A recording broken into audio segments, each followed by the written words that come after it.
Баршаңызға сәлем. Бүгін сіздерге күн өткенде не істеу керек жайында ақпаратпен бөліспекшімін.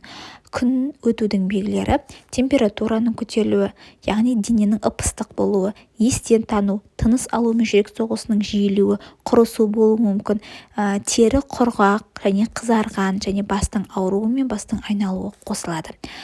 Күн өткен кезде ең алдымен адамды салқын жерге, яғни көлеңкеге алып келу керек. Ал егер адам көлікте болатын болса, көліктен дереу шығару қажет. Екінші, егер есінен танып қалған болса, міндетті түрде 103-ті шақырыңыз. Киімдерді босатыңыз. Түймелерін және де қысып тұрған киімдерді тез арада босатыңыз және адамның аяғын көтеріп жатқызыңыз. Тез арада салқындатуды бастау қажет. Салқын суға салып алуға болады адамды, немесе мұзды дәкеге орап, басына, қолтығына, шаптарына қоюға болады.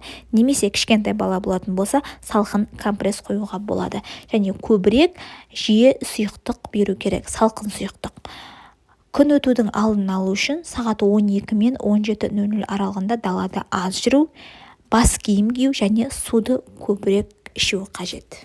Күннің астында көп жүру жүрек қан тамыр аурулары бар адамдар үшін, қан қысымы бар адамдар үшін, инфаркт, инсульт алған адамдар үшін өте қауіпті болып келеді. Сонымен қатар күннің астында көп жүру тері рагы, яғни меланомаға алып келетінін де ұмытпағаныңыз абзал.